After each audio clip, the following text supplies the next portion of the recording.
10대 여성 청소년을 상대로 성범죄를 저지른 30대 남성이 징역형을 선고받았는데 더 충격적인 사실이 있었습니다. 백다희 아나운서 통해서 들어보시죠. 사건의 시작은 2015년으로 거슬러 올라갑니다. 30대 남성은 SNS를 통해 알게 된 10대 청소년들에게 신체 사진을 찍도록 구슬렸습니다. 그리고는 이 사진들을 받아서 보관해뒀는데요. 남성은 무려 7년 동안 이런 짓을 저질렀습니다. 그런데 여기서 더 충격적인 사실이 드러납니다. 바로 이 남성의 직업이 초등학교 교사였던 겁니다. 자신이 가르치는 제자와 비슷한 또래들에게 이 같은 범행을 저지른 건데요. 도무지 믿어지지 않는 초등학교 교사의 두 얼굴. 은밀하고도 충격적인 그의 범죄를 알아봅니다. 아, 이건 또 무슨 소리예요, 또 이거. 진짜. 네, 이 남성의 범행을 좀 살펴보면 범행은 2015년부터 약 7년 동안 이뤄졌습니다. 소셜미디어에서 10대들을 만나서 성착취물을 만든 건데요. 신체 사진을 찍도록 해서 전송을 받은 뒤 외장 하드에 보관을 했다고 합니다. 그런데 이 성착취물만 만든 게 아니고요. 2020년에는 수법이 더 대담해지는데요.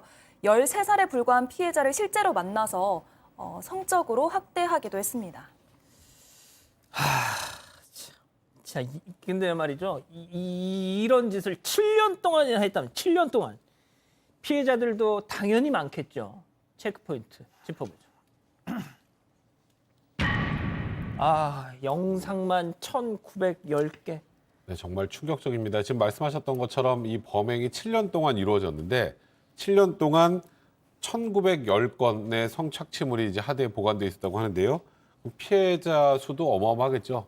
지금 피해자 수만 120명 정도가 됩니다. 아휴, 교수님 진짜 어쩜 좋아요. 초등학교 선생이라는 사람이. 예?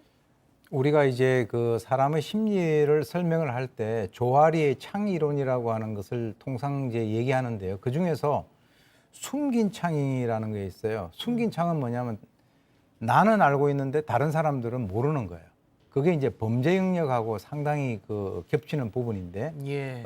이 사람이 한 것을 보게 되면은 이 사람은 초등학교 교사라고 하는 것은 그야말로 자신의 성적 취향을 충족시키기 위한 하나의 어떤 도구로 사용을 한 것이 아닌가라고 생각이 들고요. 그러니까 이제 교사로서의 어떤 직업관이라든가 윤리관이라든가 이런 것들은 우리가 전혀 기대를 할 수 없는 것이고, 이상적인 어떤 성적 행동과 연관해 봤을 때는 가학성과 그 다음에 이제 우리가 소아기호증이라고 해서 주로 어린 아이들에 대해서 성적인 호감을 느끼는 그러한 것들과 또 하나는 이 관음증이라고 해서 그러한 여러 영상들을 찍어서 자기가 보관을 하는 그 과정에서 뭔가 어떤 자존감을 느끼는 상당히 성적으로 왜곡되고 그리고 이제 그 변형된 이상성 행동을 지속적으로 하는 그 사람인데, 사실은 이런 사람들 같은 경우는 초등학교 교사로 놔두는 것은요, 그야말로 고양이 앞에다가 생선 가게를 맡기는 거하고 똑같습니다.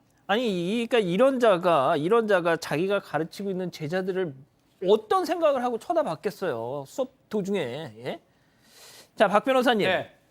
저는 제가 이제 변호사님 앞에서 이런 말씀 드리면 그렇게 감정적으로 하지 말라고 그러실 것 같긴 합니다만, 저는 이런 사람들 신상 공개해야 된다고 봅니다.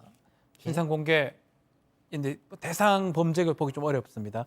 특정 강력 범죄 처벌의 법률 따라서 살인이나 강력한 범죄는 이제 가능한데, 이 범죄는 제가 아닌 것으로 지금 알고 있는데, 일단 재판부에서 이 사람에 대해서 엄하게 처벌을 했습니다. 중요한 거는 성적 정체성, 가치관, 확립되지 않는 아동 청소년을 대상으로 자신의 성적 욕구 대상으로 삼은 것이다. 범행 수법도 그렇고 기간도 그렇고 내용도 그렇고 이 삭취물 수가 1,900개 이상 아니겠습니까? 죄질이 매우 좋지 않다라고 해서 아동 청소년 성보호법 위반, 미성년자 의제 강간 등 적용해서 징역 7년을 선고하고요. 신상은 공개하지 않지만 5년간 신상을 공개할 수 있도록, 정보를 공개할 수 있도록 지금 하고 80시간 치료도 받고 그리고 7년간 취업 제한 명령까지 내렸습니다. 근데 백 변호사님, 네. 지금 우리 가족 여러분들도 그렇고 징역 7년이라 이게 진짜 아까 박지훈 변호사님 말씀하신 것처럼 중형이냐. 그러니까 조주빈을 생각해 보면 좀 낫죠 많이. 근데 그 차이는 일단 가학적 성행위를 직접 했던 그 부분이 좀 적은 거하고 그리고 영상을 유포하지 않은 겁니다. 그것 때문에 이제 징역 7년을 선고하게 된 건데. 유포하지 않았다. 네, 그러니까 이게 만약에 유포를 했다면 얘기가 완전히 달라졌을 거예요. 음. 그런데 일단 재판부 입장에서는 이 사람의 직업이 뭡니까?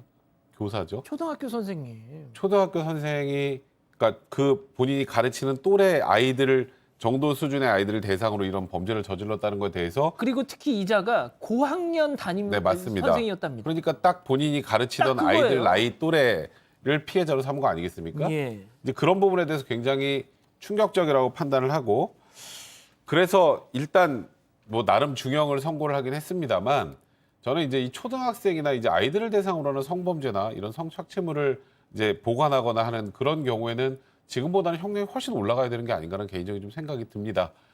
그러니까 이 피해 아이들은 이 피해가 평생 가잖아요.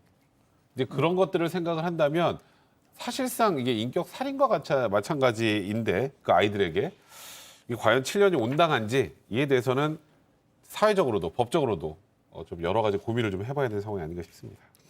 알겠습니다. 박 변호사님. 네. 그런데요. 진짜 이게 뭐랄까요? 저는 진짜 저희가 이제 사반 가족 회의를 할 때도 그 얘기 참 많이 했었지만 그러니까 예전에 초등학교 시절, 여중 시절, 여고 시절 정말 일부 그릇된 선생들한테 지금 생각해 보니까 그게 성추행이었구나. 그렇죠. 그런 말씀 많이들 하셨잖아요. 지금 기준은 사실은 성인지 감수성이라든지 이런 판례 확립된 기준이 있습니다.